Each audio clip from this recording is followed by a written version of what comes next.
Hey, beautiful mama. Before we dive in today, I want to speak directly to the part of you that knows she's meant for more. The part of you that's tired of doing it all alone, that's craving clarity, confidence, and a community that truly gets it. If you're building a business or dreaming of starting one, your next big shift could be one conversation or one connection away. That's exactly what happens inside my Mama Means Business networking events and in my one-on-one coaching, where we bridge the gap between where you are and where you dream of being. So if something in your heart is saying, this is my time, consider this your invitation. Visit marydibblecoaching.com to grab your spot at the next event or book your free Radiant Mom Breakthrough call. I'm here, I see you, and I can't wait to watch you rise. Now, let's get into today's episode. Welcome to Radiant Mom Rising. Get ready to be inspired, empowered, and uplifted. I'm your host, Mary Dibble, and in each episode, we dive into amazing stories, insights, and conversations that help moms like you chase your dreams and embrace your worth. Let's rise and shine together.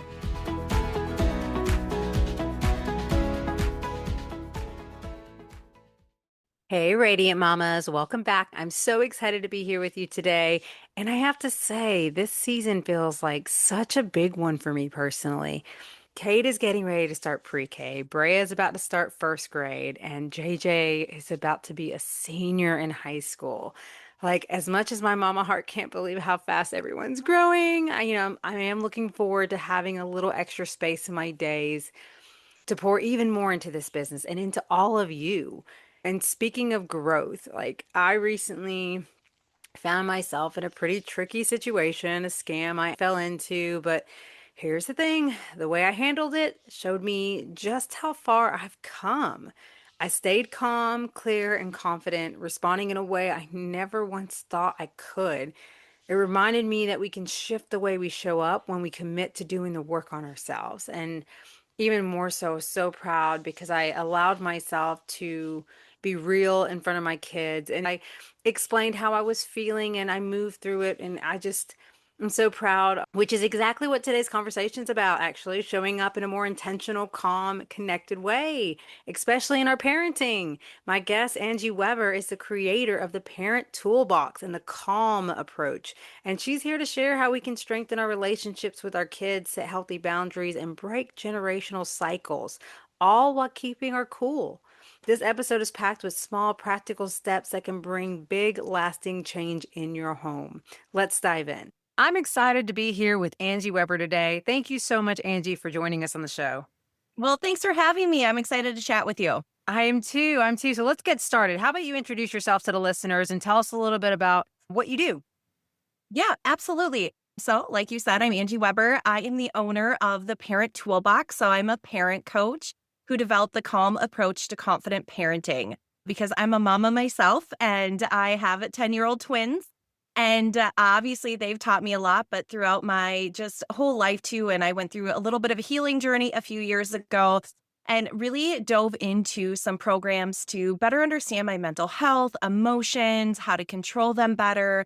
And in the business that I had at the time, I started sharing little bits of what I was learning because I saw this really cool ripple effect happening in our house.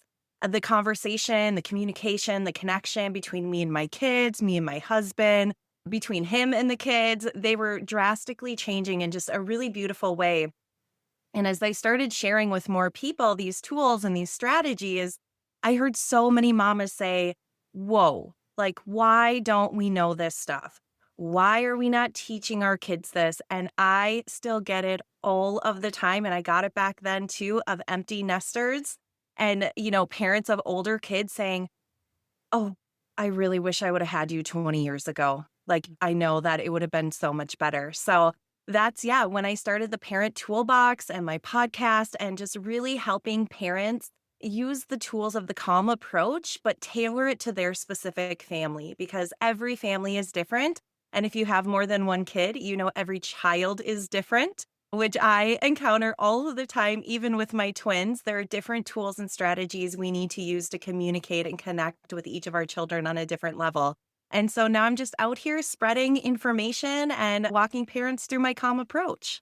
That is wonderful. I love what you're doing, and because you're so right. There's so many people out there who always talk about how they wish that they had people like life coaching and all these people to give them the resources, the tools to help them show up better as parents. And I feel like, especially as parents, it starts with us, right? And that's why it's so important to be open to hearing and learning. And I'd love to hear more about this calm approach. So, do you mind sharing with the listeners a little bit about what that looks like? Yeah, absolutely. I just want to make a little note. I never think that it's too late to rebuild a connection with your kid. Absolutely. And I always start out with working with parents and saying, we do the best as we can with what we have. And so there's no shame on our parents because I will say 99% of the time, parents do exactly what they think they should be doing. And the reason that we look back and we think, oh gosh, like I wish I would have done things different is because we just gain new knowledge and information and support. But that's one of the things that I love about working with parents is really breaking those generational cycles that no longer seem to fit in their lives or know that they're not going to serve their children. But yes, I would love to share more about the calm approach. I just always love making that little caveat that we shouldn't beat ourselves up too much about what we've done or what our parents have done, because again, most of the time it was really with good intentions. They just didn't have the proper tools, possibly. So, the calm approach, like I said, so there are a lot of different parenting styles out there. Some I think obviously are a little bit better than others. However, I am not a one size fits all because, as I already mentioned, every family has different goals, different needs, different wants, and every child needs different tools. And so, what I like to tell my clients and the parents that I work with is that it's like me handing you a block of clay. And as we go through these foundational pieces, then you really get to mold it into what fits best for your family. And so, every letter of the CALM approach stands for a different foundational piece. The C is compassionate communication. So, we dive deep into how to connect better with our children, with our families, especially as mamas. We hold a lot of the mental load. And I think it's sometimes because of the external messages that we hear, like we should be able to do it all and we should be able to be super mom. And then as soon as we let one thing drop, we feel defeated and like we let everyone down. And so it's really bringing the conversation to the family so everyone's voices are heard and we can work together better as a team. And obviously, lots of different communication styles and strategies that we can put into play during that foundational piece. The A is for awareness and accountability. So I like to say this is where we get to become detectives with our kids. Most of the time, our kids are telling us what they need through their behaviors, although sometimes we wish that they would tell us in a different way, right? Like we're like, just tell me Oh, what's going. But that just doesn't happen sometimes because either they don't have the communication skills or they're just not really sure what's happening either because as they're growing up, these little bodies have all these different emotions and experiences in and outside the house that they don't really know how to process all the time. So I always encourage people like, let's become detectives and start looking at what the root cause of these behaviors are so that we can make a better plan moving forward. And then the second piece of that accountability is so important because a lot of some parenting styles, I won't say a lot, some parenting styles get kind of a bad reputation because they think, well, you're just raising entitled, kids and they're never going to have accountability and you could let them get away with everything. That is not the case. Like we need to give our children boundaries and expectations and we need to address consequences because every choice in life has a consequence. Sometimes that's a great consequence. Sometimes it's not such a great consequence. mhm. But children are supposed to push boundaries. And I think if we're being honest, we do that as adults too, right? Like when we're going down the road, we know what the speed limit is, yet we still go over it. We know what the potential consequence is, yet we still push that limit. And sometimes we need to have a little bit more empathy that our children are going to push limits because that's how they learn. But we can still put in boundaries to make sure that we're teaching them discipline, which means teaching and not just punishing them for having, pushing those limits or, having big emotions, things like that. Because I say we can always validate emotions. It doesn't mean we have to accept the behavior that's attached to them. Yeah. And the L is learning emotional regulation. Now, of course, this is a great thing to teach our children, yet I love working with the parents on this piece because we have a lot more work to do typically because we We've been hardwired for a long time. And so we don't always know how to process our emotions. And that's when we can feel like we're going from 0 to 60. And then we look back and we're like, how did I even get here? So I walk parents through a way on how to check in with their body so they can make sure they stay within their sweet spot of emotions or can better identify when they're getting out of that sweet spot so that they can come back to it quicker. Because emotions are contagious. So when our children are feeling chaotic, we can easily become chaotic and vice versa, but we can also become calm and help them model that calm behavior as well. And then the last piece is modeling, mindful modeling. So again, kids are watching us all of the time, even when we don't want them to. So, you Actually, know, we don't want them to. exactly. There's so many times when my daughter has said something and my first initial reaction is like, "What did you say?" in my head. And then I'll be like, "Oh, yeah, I definitely have said that before or I've done that before." Like she's watching me and that's how they learn.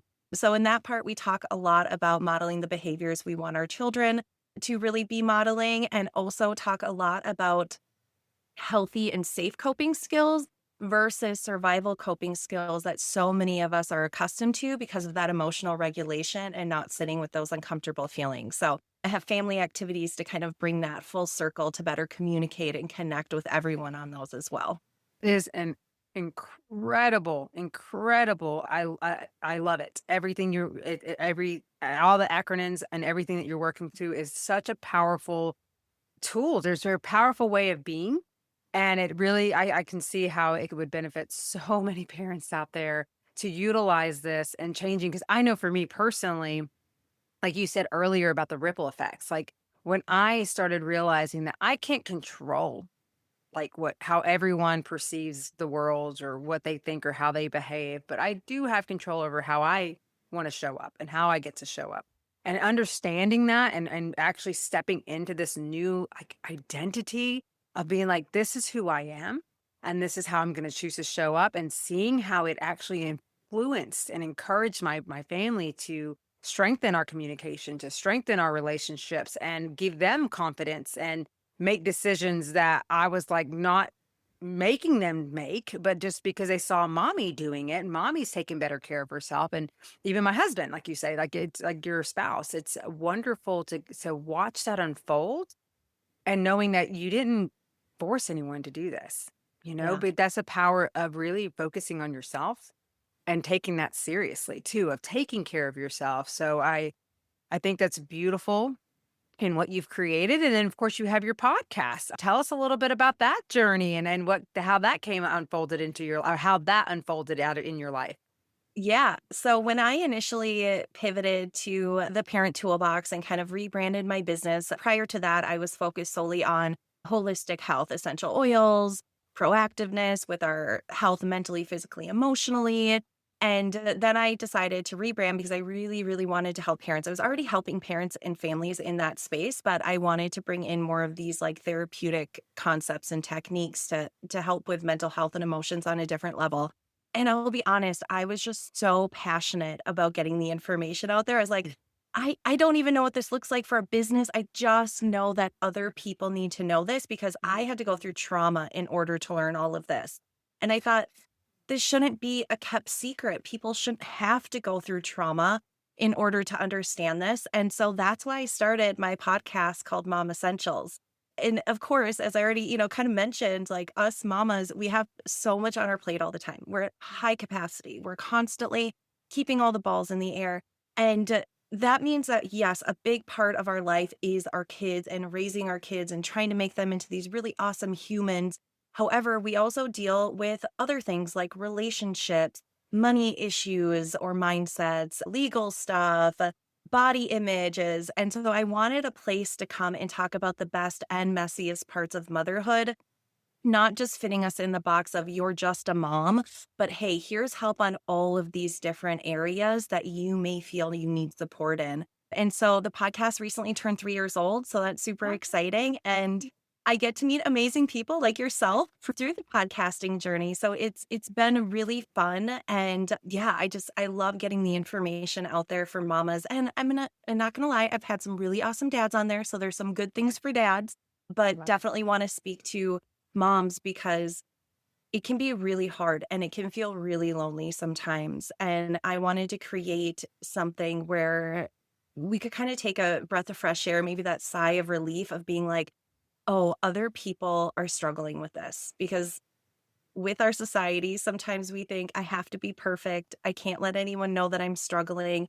But the truth is we all have messy. It just looks different for everyone else. And once you open up that door to share about what's going on in your life, it's amazing that other people then feel like they get the permission to also open up and share. And again, feel like they're not alone in this. Exactly. And I think it's so important that us as moms, instead of where so many of us have been conditioned to compare ourselves and feel like we're less than because we see them doing all these things that we wish we could be doing or looking a certain way. It's like instead of coming at it with that mindset, and we need to come together because, like you said, it is such a lonely journey when you don't put yourself out there, when you don't allow yourself to open up to ask for help and get the support and surround yourself with other like minded moms or people on similar journeys that can boost you and remind you, that you got this, mama. You keep going. It's okay. We all, have the ups and downs. We all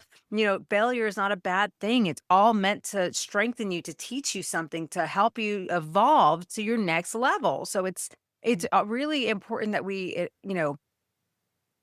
allow ourselves to be open to receive so much that we have blocked for so long because we were so scared or, like you say, conditioned to not think we're allowed to have any of this. So I love that. It's exactly what I'm on a mission for moms as well, because that is the most important thing. It's like, and I think about myself and how long I neglected my own health, my own mental health, especially. Thinking that I was doing the right thing by showing up for everyone else, and that's what mattered, people pleasing and making sure that everyone else was happy at the sake of my own happiness. And tell us a little bit about some of the obstacles that you too have experienced and seen with like some of your clients that just really hit home or resonate and that you like to talk about as far as helping moms get past. Yeah. So first off, I want to say there's no perfect parent out there, and we're not going to be perfect as moms or as parents in general. And that's okay. Our kids don't want perfect parents, they Yeah. just want us. They just want to connect and have quality time with us and really have us be their safe space. And that should definitely always be the goal, which is why I love to work with parents with kids who are usually around like 5 to 12 is kind of the sweet spot because that's a really amazing age that you can start developing these little toolboxes for themselves too. And so I think that's a big issue that usually comes up is like, I just feel like I'm failing. I feel like I can't ever get ahead or I'm not doing enough. And so remembering again, it's not even about perfection. It's all about empowerment because we are not going to be this robot version who learns the calm approach and then everything is butterflies and rainbows. Guess what? Kids don't always want to follow the plan. Like they're going to throw us curveballs. And so just knowing that we probably still are going to lead with emotion sometimes. We might raise our voice a little bit higher than we want to when we're really stressed out. And it's not about getting it perfect every time. It's about making sure that we're taking the steps to try to do better next time. I always tell clients as well, like we took a lot of little steps to get to where we want to be, and we're going to have to take little steps to get us to where we want to go. And so that's just a great reminder. Like, it's not going to be an overnight thing. Although I have heard clients say, hey, I went in and I talked to my therapist about some of the stuff that we already put in place, and they were amazed, at just like the impact of the communication that it's had. I will say a lot of times when I'm talking to dads, Yeah. one of their biggest concerns is, well, I just want my kids to respect me. I just want them to respect me. And so it's a lot of talking, about like, what are your family core values and what exactly does respect mean to you? And what did it mean to you when you were a kid? Like, let's dig into it a little bit.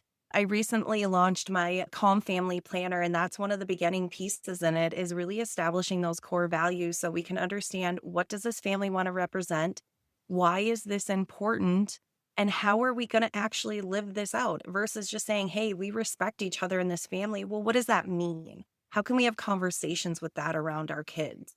So, yeah, I think the perfection piece and then just really coming together as a family. And then, of course, for mamas, it's the mental load. It's the, I feel like I'm so stressed out. I need more help around here. No one wants to do anything. I have to keep all the balls in the air, which again is where the planner can come in very handy, but really helping them understand how to cultivate teamwork within their house and also establish those boundaries for us moms, because that's not a bad thing either. That's an amazing thing to model for our kids. It truly is because you're teaching them that they get to do that for themselves. And, because I used to have that mom guilt around, after working a long day and I'm exhausted and tired and my kids want to play. And it's like, I just don't feel like it.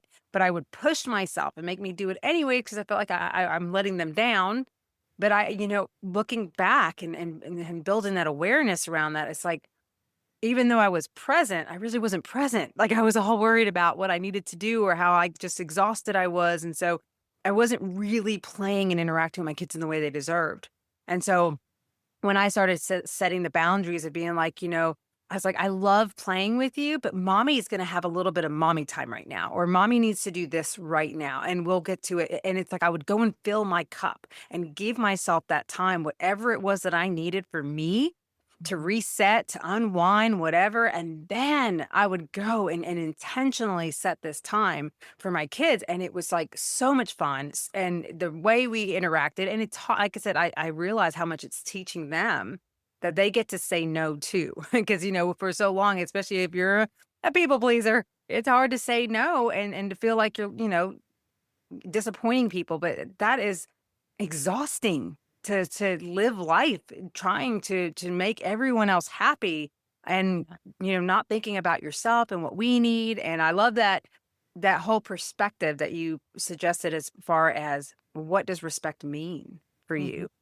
and why is that so important to you too, because sometimes for me I feel like cleaning was one of the things that came up as far as being something that mattered so much to me, to the point where it would stress me out, but love that I dug into that with my coach because it helped me to understand where that was stemming from, and that was from, like, my mom's perfectionism of having to have everything perfectly clean growing up, and it's like no matter what I did, it was never good enough, and so understanding that and unraveling that got helps me to reframe it and realize and be like, I don't that's not really my belief. That was hers. Like that's I don't have to choose to be so stressed out about mess. And when you have a house full of kids and dogs, girl, that is a losing battle right there. So Oh, yeah. I knew I needed to like shift that mindset. And I did. And it was beautiful because I got to see, I'm grateful that I even have a house, that I have these kids, that I have these dogs, that I get to have this and I get to take care of it. But you know what?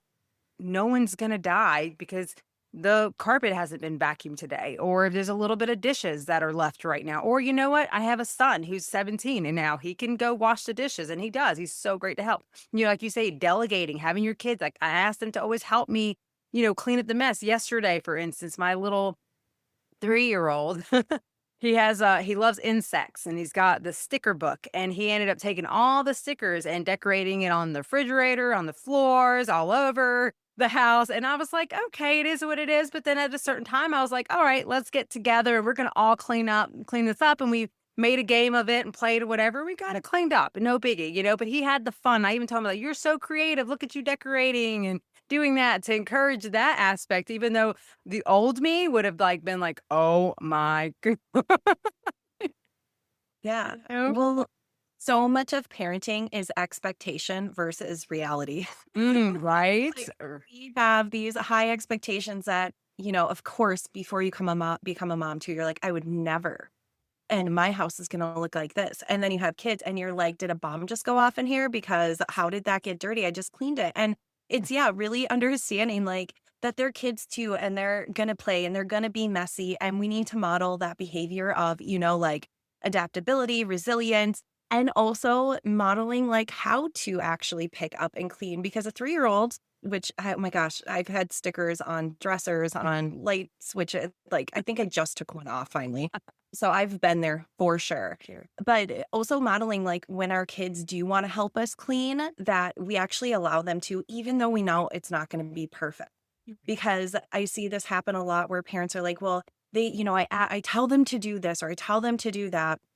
which again is another conversation that needs to happen within families of, what are the responsibilities and who is responsible. And again, in the family planner, one of the biggest things is weekly meetings where we talk about those tasks and who's responsible so everyone can be on the same page. Mhm. But again, it's that modeling that behavior, because sometimes when our kids are so young, they're like, "Mommy, I want to help sweep," or "I want to help do the dishes." And in our head, we're like, "No way, this is going to go way faster if I just do it myself."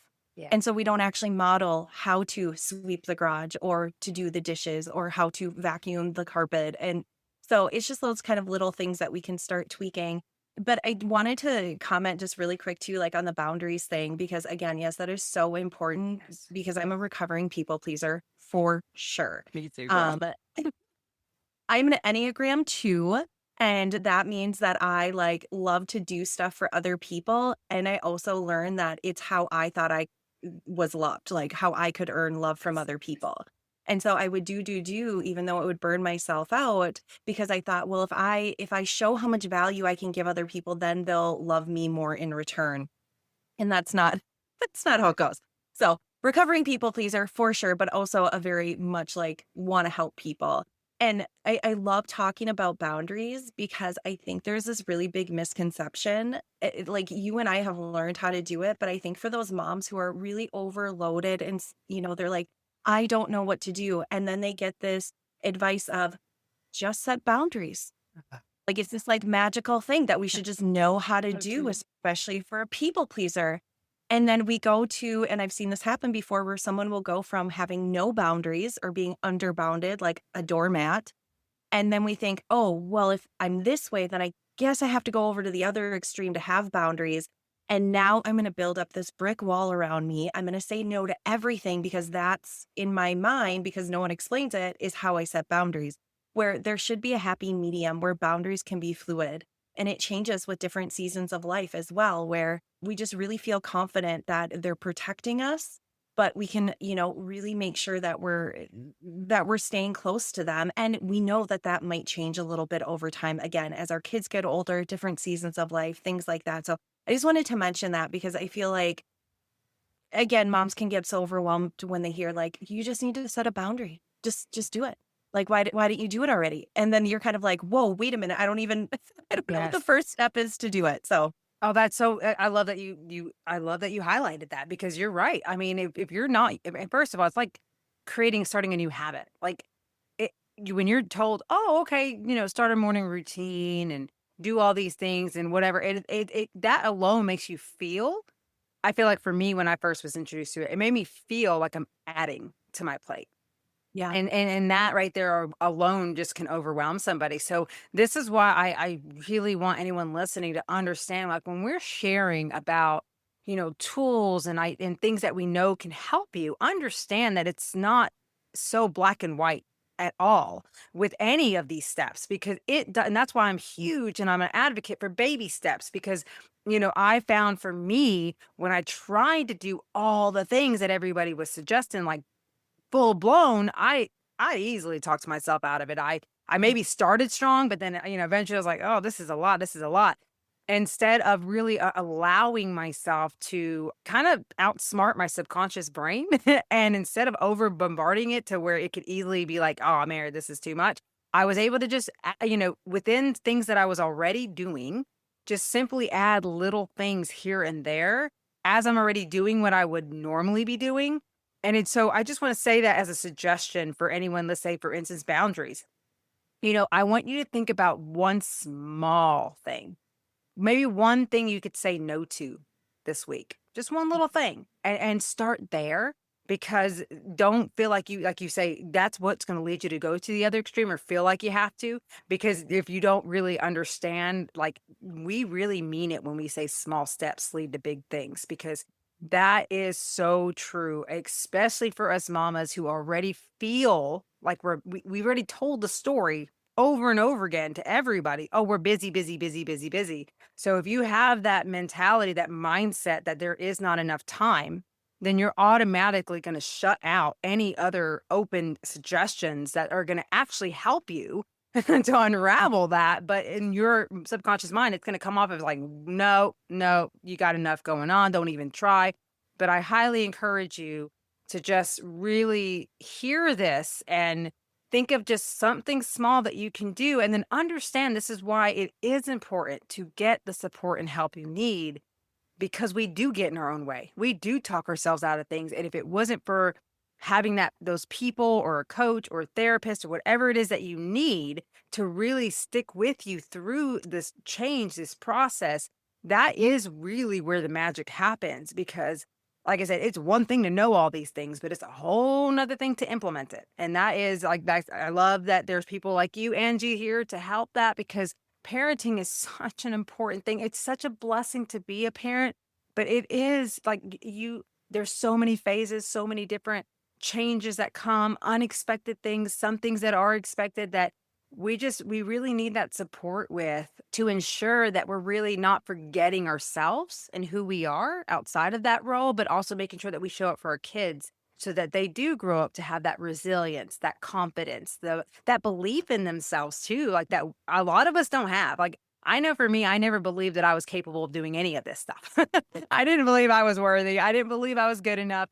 I struggled with that for so long. So getting to a place because of the work that I've done to now realize, woo, I'm more than enough. I am good. I am meant for this. And now I get to help others to feel that way too, who may have felt like I did in the beginning. Like, that's magic. And that is beautiful to see and really help other people with. I just love this. The conversations like this, to be able to talk about it, to be able to move past the limitations that we have set for ourselves. And you had mentioned earlier too about the generational, you Mhm. know, trauma. Like, that's a huge thing that I've been hearing conversations about myself. I used to always say growing up, I'm going to break this generational curse in this family. And I'm tired of like the drama and the distance and the financial, struggles that everyone has faced, and just the two-face, like all that. I was like, I'm going to stop. Yeah, that's what I hear a lot is I just don't want to parent how I was parented.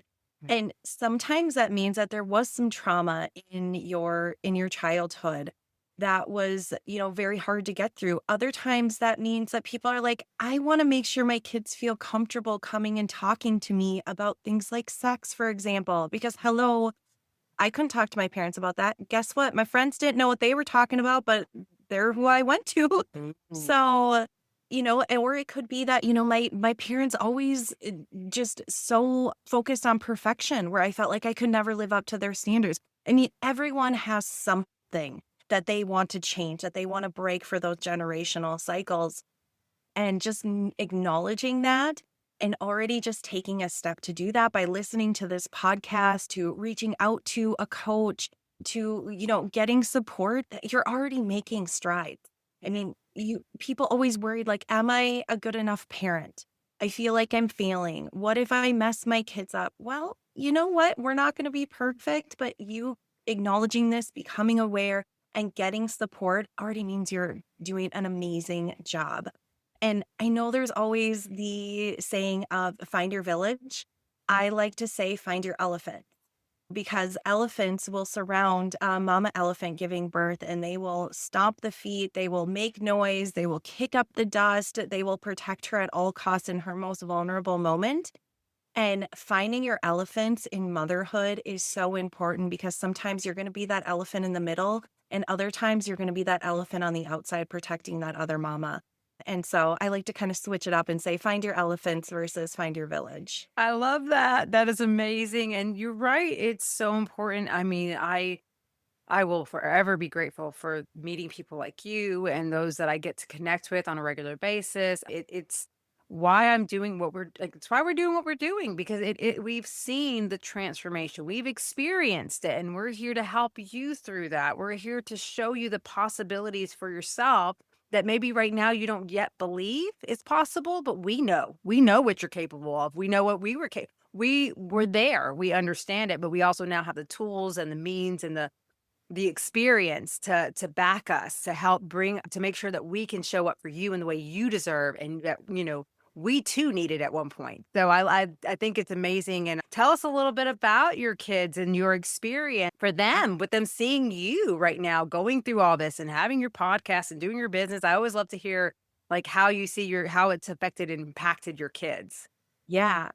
Oh gosh, I want to share a quick story at the end here Sure. of just like seeing the impact of this that I was just thinking about the other day. But honestly, I feel like I missed out on my kids' first couple years of life. I was working in marketing. I was helping run a really small marketing company, and that's where my focus was. So I felt like my priorities were really just were out of whack. And it wasn't until there was a week between Christmas and New Year's when they were about 3 years old. Everyone worked from home. Before working from home was cool. This was pre-pandemic.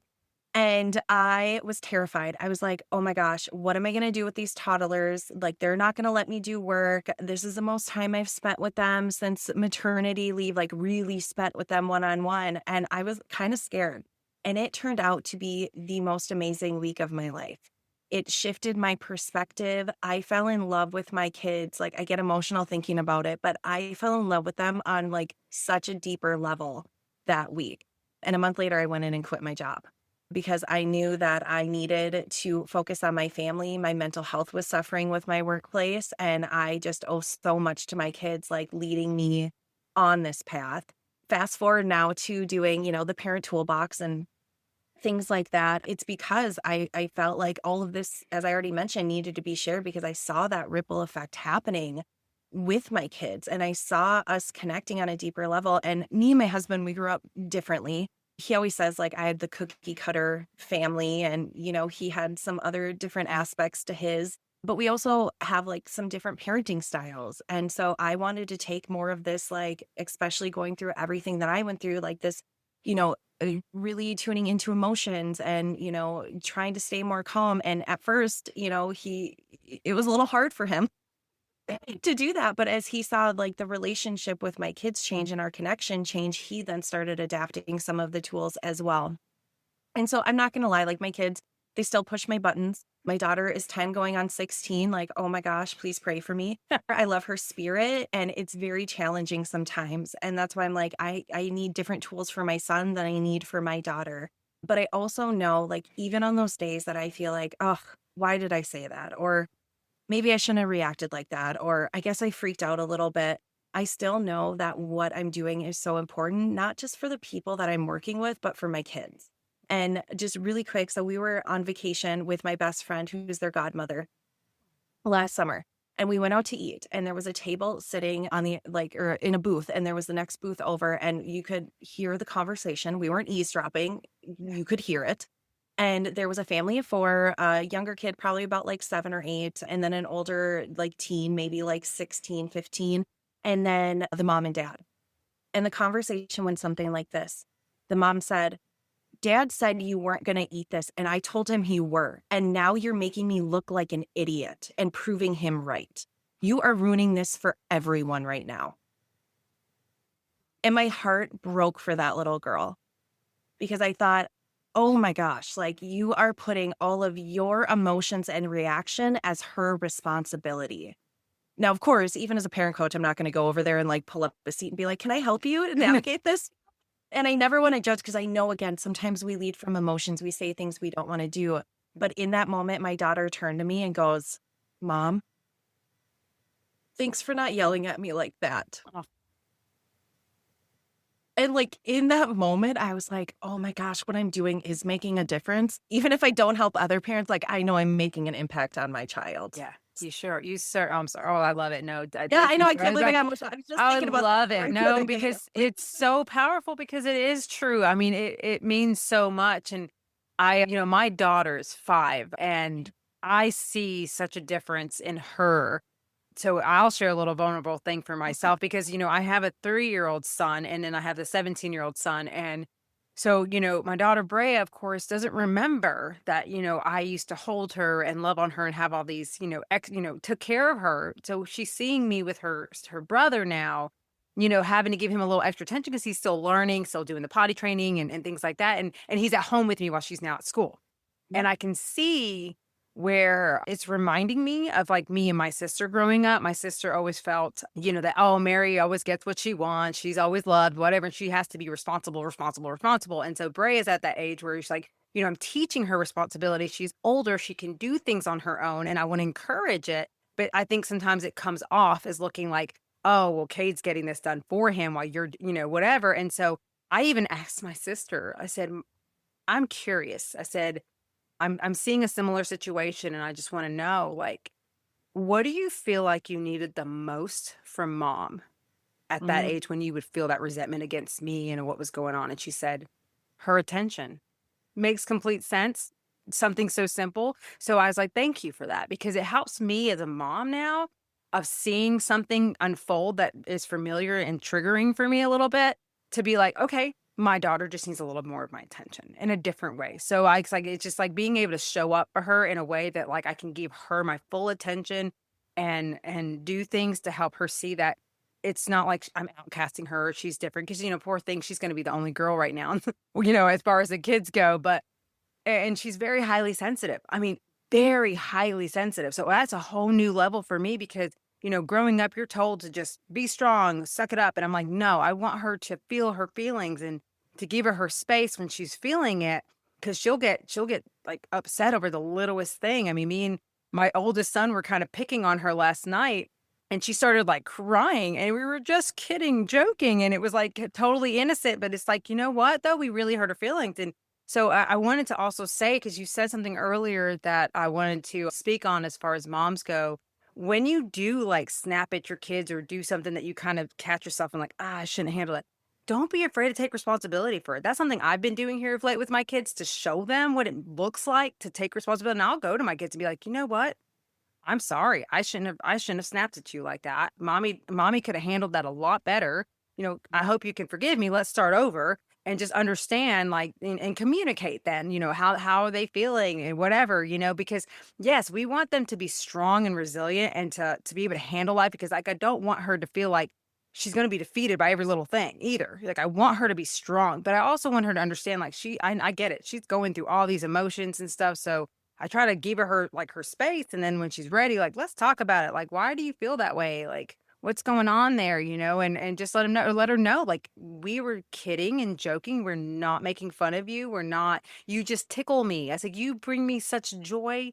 And laughing is not a bad thing. Laughing is good, So it is navigating all these different perspectives, different areas of life that these kids are going through and trying to also at the same time take care of you. It's a mhm. lot, which is why it's nice to have this support because it's like you're never gonna have all the answers, and that's okay. You kind of figure things out as you go, and just remember you're human, right? We're humans. We're gonna mess up, but okay, let's get back on that horse and let's get to trucking. Let's figure this out and let's move forward in a healthy way. Because, Lord, I could not imagine ever talking to my kids like that, ever Yeah, making them feel that they're less than for something that yeah. bothers me. Like that's such a story, but kudos to your daughter for like recognizing and acknowledging the amazing mom she has. Oh, well, Yeah. thank you. Yeah. I mean, it's really cool, and I'm sure you're gonna see this, like, in your daughter too. My son is very sensitive as well, so I can totally relate to that whole story, and what I wanna commend you on is that you really have that awareness lens versus that assumption, because it's really easy to assume, like, "Oh, she's just being a baby. She's just being a brat. She doesn't know how to take a joke," and instead, you're, like, explaining to her, like, "We were joking. I understand that this upset you. Can you tell me more when you're ready?" And again, really opening up that space to her. But you're right, like, we need the support, we need our elephants, we need to be able to get back up on that horse and, keep going because it's such a hard job. But what I was meant to start saying is that then also as your children are growing, they're gonna be more open about things and they're gonna come talk to you about stuff, and you're gonna start seeing, I'm sure if you haven't already, in your daughter of her saying, "Mommy, my feelings are hurt," or "I'm feeling this way," or "I'm not sure what's going on. I need a moment to myself." Because I when you were saying, like, needing time for yourself, my phrase was mommy minutes. Mommy needs some mommy minutes. Like, I need to go have 3 mommy minutes by myself, and whether it was Yeah. going in the other room or just stepping outside really quick, like, just something to let Yeah. them know, like, "I love you, and I need some space." Or it's just, again, It's, it makes all as the we're difference, right? yeah, because as we're building up our parenting toolbox, and I would Yeah. say like it's been handed from generation to generation, and some of those tools are rusty. So we need to upgrade them. We have Yeah. new technology now, we have new strategies. Mhm. But while we're restocking our parenting toolbox, our children are building up their own little toolbox that they're going to carry with them throughout their life. So helping them with that resilience, allowing them to see us fail and know the steps to go forward, and knowing how to make a proper apology, not just because we say you need to go say sorry, but modeling what that actually looks like. Those are all little tools that they're putting in there right now that is just going to keep following them through if they're parents someday. Yes, exactly. And that is so important to always remember that these little ones, as adorable and as much as you wish they would not grow up, they are going to become adults one day. And that is a big thing for them to go out in this world. In this world, if they don't go with strong identities and who they are and loving themselves, this world's going to eat them alive. It's going to try to tell them who they need to be. And that's not how I want my kids to grow. I want them to believe in themselves, to chase after their dreams, to try new things, take risk, and just really embrace life for what it can be and not for what the world tells them that they're allowed to do. So, that for me is my goal. And speaking on that little mommy minutes, I love that because I'll give another prime example. The other day I was really proud of myself because I could feel myself. It was like a moment like where, my husband's home, he's getting dinner going, my daughter's complaining about something, my son's being all wild or whatever. And I had just gotten done, doing all my work stuff. So I'm literally going from like this mental weight of like getting done to kind of feeling this tension and energy from everybody of like, whatever. And I felt this like coming in me and I was like, So I was like, okay, I'll be right back. And I just walked away and I came in the room and I put in my earbuds and I've been listening to holosync noises and I just meditated and I just listened to it for like a good 10 minutes. And let me tell you, that was a I'm so proud that I did that because in the past, I would have probably let that build, build, build, build, build. And next thing I know, I'm snapping or I'm like, oh, frustrated. But instead, I was like, I could recognize, I was aware of it. And I was like, nope, not going there. So I came back here, I did my meditation, and you know what? I got to go out there and just help change their energy because I brought that good energy that I got into and I took it out there and I was just happy and loving and just I showed up so differently. So I just want you to understand, you guys, the power of that self-care and really recognizing and being aware of yourself and your body and what you need in moments. And don't be afraid to go and take that time to really reset before you show up again, because it makes all the difference in how your evening can turn out. Like it really does. So this stuff is it's not woo-woo. Like a lot of I know some people might think, oh, this stuff is woo-woo, but it's so powerful. And it's just such great tools to really help you truly to create amazing lives that you deserve. So, Yeah. I just wanted to say something. If there's any listeners being like, Mary, wow, how did you do that? Like, literally, how did you do that? Because that's the thing that I hear a lot. They're like, yeah, this whole pause, before you react thing, it sounds great. I can't do it. Like, I don't know. And so I know you, again, you and I have done the work. Like, we know, and like, we can help people understand how to tune into their bodies. But I always tell people if they're like, again, like, Mary, how did you just step away for a second and know that you were about to get into, outside of your sweet spot? Start with 1 second and then start with two and then start with three. And maybe you have to go back down to one. Like just doing those little steps until yeah. you can work up to really becoming aware of like, oh, yeah, I'm about to freak. I need to go have those mommy minutes. I need to go have my meditation. Like, again, baby steps, as you already said, are so important because they can make a big impact. But I just don't want, again, because I talk to moms all the time who are like, I just can't do that.